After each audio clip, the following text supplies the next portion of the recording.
Blogs. तो आज हम लोग जा रहे हैं Nehru science centre.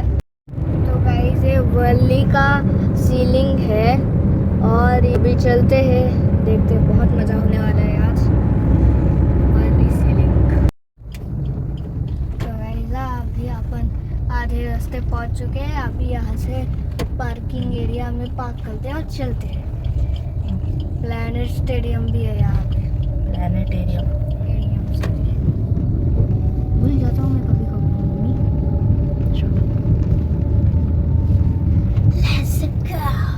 Let's go.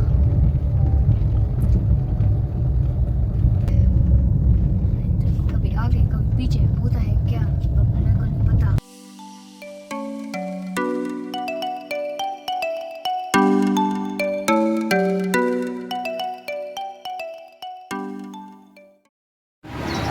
तो गाइस फाइनली हम लोग पहुंच चुके हैं। गाड़ी पार्क की है। अभी टिकट काउंटर पहुंचे, टिकट लेंगे फिर जाएंगे यहाँ पर।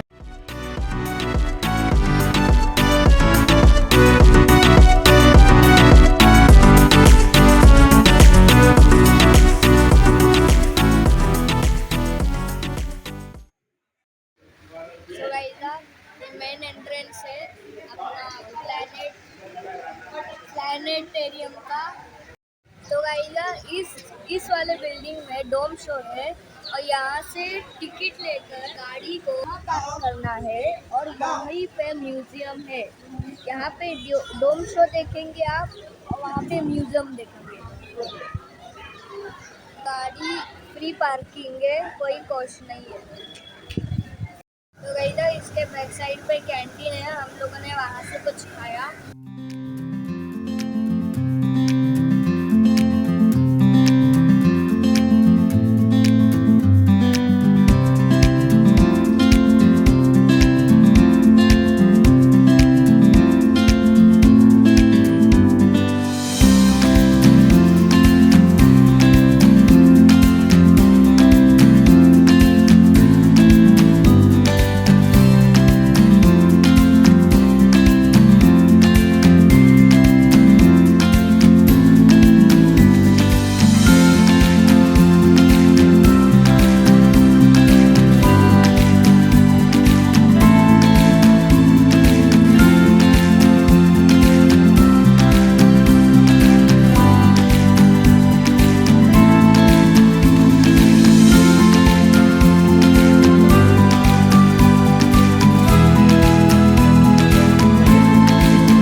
मार्स यानी कि मंगल।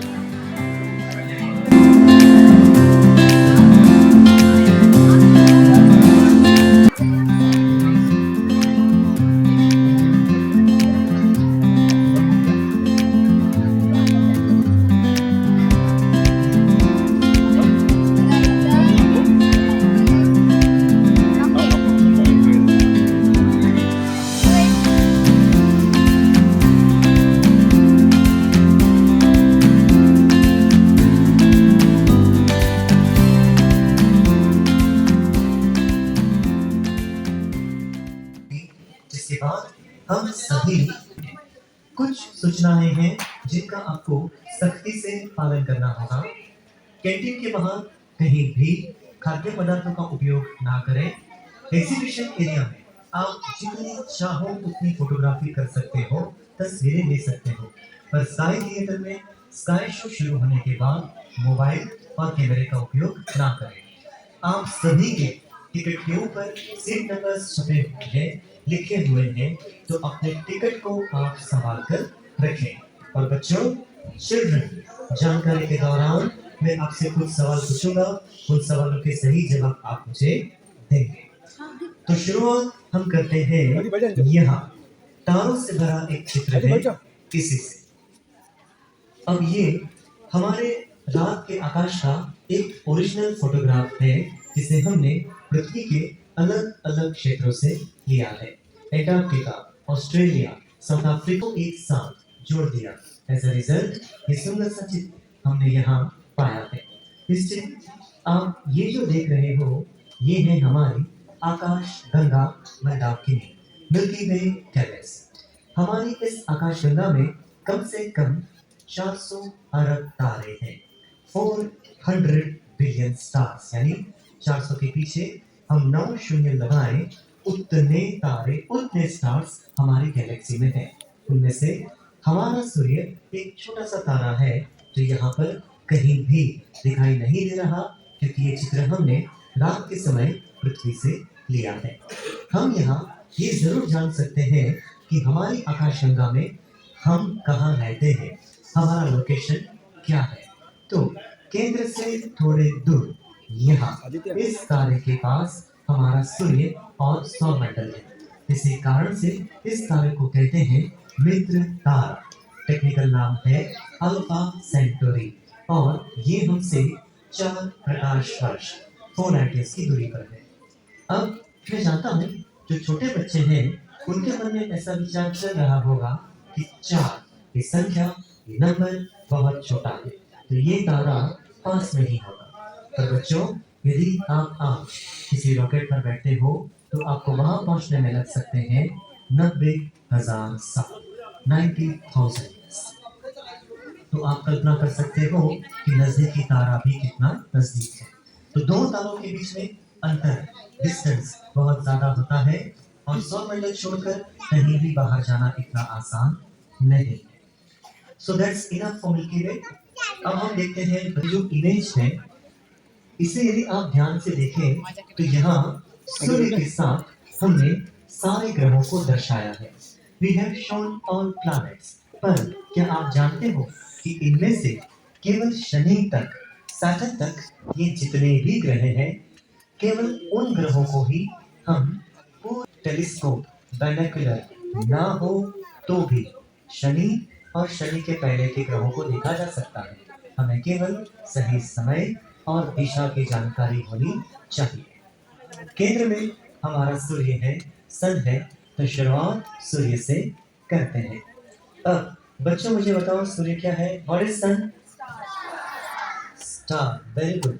तो जब हम ऐसा कहते हैं सन इज अ स्टार, वो एक तारा है, इट मीन्स सूर्य अपनी ऊर्जा, अपना प्रकाश खुद ही निर्माण करता है। जहां ये ऊर्जा निर्माण होती है सूरज के केंद्र में, वहां तापमान होता है 1.5 करोड़ डिग्री, 15 मिलियन डिग्री, और उतना तापमान वहां होना जरूरी है। उतना तापमान वहां नहीं हुआ तो सूर्य ऊर्जा निर्माण नहीं कर सकता। फिर जैसे जैसे वो ऊर्जा बाहर पड़ती है तापमान में गिरावट आ जाती है। यहाँ हमने सूर्य को बहुत छोटा दर्शाया है, पर हमारा सूर्य कद में इतना विशाल है कि सूर्य में हम पृथ्वी जैसे 13 लाख ग्रहों को रख सकते हैं। 1.3 million earth will fit inside the sun. सूर्य के बाद ग्रहों का परिचय लेते हैं। पहला ग्रह कौन सा है? मर्क्यूरी। Very good. सौरमंडल का सबसे छोटा और सूरज से सबसे निकट का ग्रह है बुध, मर्क्यूरी। इस बुध ग्रह पर किसी भी तरह का वातावरण नहीं है और ना ही तो उसे एक भी चंद्र है। और इन दिनों बुध हमें आकाश में दिखाई नहीं देता, क्योंकि सूर्य के साथ ही उदय और अस्त हो जाता है। दूसरा ग्रह शुक्र, वीनस। अब ये हो सकता है कि आप में से लगभग कुछ लोगों ने इन दिनों जाने अनजाने में शुक्र को आकाश में देखा हो, क्योंकि इन दिनों रोज सुबह सूर्योदय के ठीक पहले पूर्व में कुछ ऊंचाई पर आपको सफेद रंग में एक बहुत चमकीला तारा दिखाई देता है। वो टिमटिमाता नहीं है, वही है शुक्र, वीनस। और इसी कारण से शुक्र को कहते हैं मॉर्निंग स्टार।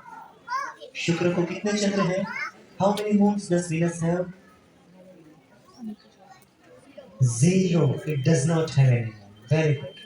शुक्र के बाद ब्रह्मांड में हमारा घर, हमारी पृथ्वी, अर्थ। हमारे सौरमंडल का एकमात्र ग्रह है जहाँ जीवन है, लाइफ है। और पृथ्वी पर जीवन की वजह क्या है? पानी, लिक्विड वाटर। पृथ्वी के बाद हम पाते हैं लाल ग्रह मंगल, रेड प्लैनेट मार्स। दिखने में लाल रंग सा दिखाई देता है क्योंकि मंगल ग्रह की मिट्टी में जंग है। रस्ट पाया जाता है। उस जंग को, रस्ट को टेक्निकली क्या कहेंगे? Iron oxide. बच्चों ने देखा है रस्ट, आयरन ऑक्साइड? नहीं देखा? आप में से साइकिल किनके पास है घर पे? ओके, इतने सारे लोगों के पास है। तो अभी बारिश में साइकिल आप बाहर रख देना 2 दिन के लिए। तो साइकिल की चेन पे एक लाल रंग का पाउडर आपको दिखाई देगा, वही रस्ट होता है। तो आप रख देख लोगे पर साइकिल चला नहीं पाओगे। और मंगल को कितने चंद्र हैं? 2, डाइमोस एंड फोबोस। मंगल के बाद बहुत सारे पत्थरों के टुकड़े आते हैं। ये है लघु ग्रह, एस्टेरॉइड्स। अब ये जो लघु ग्रह होते हैं, इनको कोई विशेष आकार या कद नहीं होता। They don't have any specific shape and size. पर ग्रहों की तरह लघु ग्रह भी सूरज के आसपास परिभ्रमण करते हैं। इसी कारण से इनको सौरमंडल के सभ्यों के रूप में स्थान दिया गया है। लघु ग्रहों के बाद सौरमंडल का सबसे बड़ा ग्रह है गुरु, जुपिटर। अब ये बड़ा तो इतना बड़ा है कि गुरु ग्रह के अंदर पृथ्वी जैसे 1300 ग्रहों को हम रख सकते हैं। इतना बड़ा गुरु का कद है, वॉल्यूम है। पर गुरु का दिन इतना बड़ा नहीं है, बहुत छोटा है, केवल 10 घंटे जितना। तो 5 घंटे का दिन और 5 घंटे की रात। तो प्यारे बच्चों, यदि आप फ्यूचर में जुपिटर पर रहने जाओगे तो वहां आपको स्कूल में जाना होगा केवल 2 घंटों के लिए और आप जल्दी कर भाग सकते हो। पर गुरु और सूर्य, उनके बीच में जो अंतर है, डिस्टेंस है, वो थोड़ा ज्यादा है। इतना है कि गुरु को सूरज के आसपास एक परिभ्रमण, रिवोल्यूशन पूरा करने में 12 साल लगते हैं। इट मीन्स बच्चों को हर क्लास में 12 साल तक बैठना होगा। पहले आप खुश हो रहे थे, आपके पेरेंट्स खुश हो रहे थे। एंड बाय चांस गलती से कोई भी फेल हो गया और गुरु को कितने चंद्र हैं? How many moons does it have? That is old number, least 95, कम से कम 3 चंद्र। गुरु के बाद सबसे सुंदर ग्रह है शनि, सैटर्न। शनि दिखने में बहुत सुंदर है, जिसका कारण है शनि के वलय, रिंग्स ऑफ सैटर्न, जो बर्फ और धूप के टुकड़े हैं। वलय तो शनि के अलावा अन्य 3 ग्रहों को भी है, पर शनि के वलयों की बात ही कुछ और है। शनि को सौरमंडल में सबसे ज्यादा चंद्र हैं, उनकी संख्या है 274, 274। अब शनि के बाद के 2 ग्रह यूरेनस और नेपच्यून, उन दोनों को देखने के लिए दूरबीन, टेलीस्कोप की आवश्यकता होती है। उनमें से यूरेनस को अपने 28 चंद्र हैं, नेपच्यून को 16 है, और प्लूटो भी ग्रह है क्या? क्या है वो? ड्वार्फ प्लैनेट, बहुना ग्रह, छोटा ग्रह, उससे अपने 5 चंद्र हैं। Now since we have 2 more minutes, आप में से कौन मुझे कह सकता है कि 2006 के बाद हम प्लूटो को ग्रह, प्लैनेट क्यों नहीं मानते? वन बाय वन, यस बोलिए। उनकी टीचर ने ऐसा बताया है कि प्लूटो को हम प्लैनेट नहीं मानते क्योंकि वो कहीं चला गया है, वो टूट गया है, वो नहीं रहा। तो ऐसा कुछ भी नहीं है, वो जहाँ था वही है, जैसा था वैसा ही है। उसे हम यहाँ पृथ्वी पर बैठे बैठे कुछ नहीं कर सकते। बात केवल इतनी है कि 3 टेक्निकल कारणों के बाद हम प्लूटो को कहते हैं ड्वार्फ प्लैनेट, यानी छोटा ग्रह। तो 3 कारण इस प्रकार है। पहला कारण, प्लूटो बहुत छोटा है, इनफैक्ट वो हमारे मून, हमारे चंद्र से भी छोटा है। दूसरा कारण, जैसा इन्होंने कहा, ये नेपच्यून है और ये प्लूटो है। तो प्लूटो नेपच्यून की ऑर्बिट को कट करके अंदर आता है। प्लैनेटरी डायनामिक्स में किसी के एरिया में ट्रेस पासिंग करना अलाउड नहीं है। यदि उसे प्लैनेट रहना है तो खुद की स्पेसिफिक स्टेबल ऑर्बिट होनी चाहिए। And third most important point, जैसा इन्होंने कहा, जिस तरह से एक बेल्ट हमने यहाँ पाया है, इसी तरह का एक पट्टा हमने पाया है नेपच्यून और प्लूटो के पीछे। उस पट्टे में जो ऑब्जेक्ट्स हैं उनको कहते हैं ट्रांस नेपच्यूनियन ऑब्जेक्ट्स। उनमें से ज्यादातर ऑब्जेक्ट स्फेरिकल हैं और प्लूटो से बड़े हैं। तो यदि आप प्लूटो को प्लैनेट मानते हो, उन सबको मानना होगा और उनकी संख्या 700 से ज्यादा है। तो 2006 में सोलर सिस्टम को सिंपल प्रैक्टिकल रखने के लिए एक नई कैटेगरी बनाई गई, जिसे कहते हैं ड्वार्फ प्लैनेट, और प्लूटो अभी उसी का पार्ट है। तो बच्चों को याद ये रखना है कि यदि इतना छोटा पत्थर का टुकड़ा हो या कोई धूल का कण क्यों ना हो, यदि वो सूरज के आसपास घूम रहा है तो हमें उसे सौर मंडल का सदस्य, सोलर सिस्टम का मेंबर मानना ही होगा, चाहे आप उसे किसी भी नाम से पुकारें। That's it. तो सौर मंडल की जानकारी मैं समाप्त करता हूँ। अब आपका स्काई शो शुरू होने में 15 मिनट है। इस समय में इस हॉल में यहाँ और स्काई थिएटर के पास ऊपर सारे एग्जिबिट्स आप देखो, क्योंकि प्रोग्राम के बाद दोबारा आप कुछ भी देख नहीं पाओगे। और यदि आपके कोई प्रश्न हो तो आप पूछ सकते हो। धन्यवाद। Thank you.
काढलं ते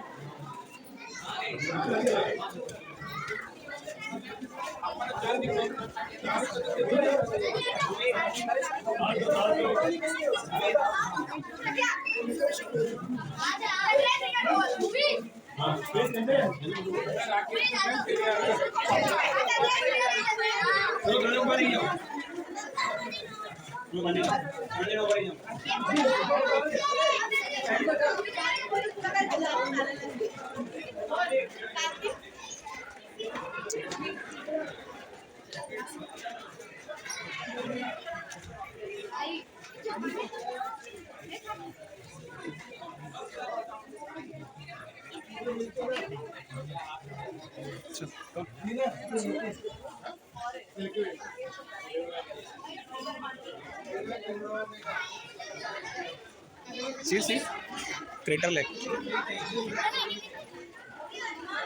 आपण इथे गेलो होतो.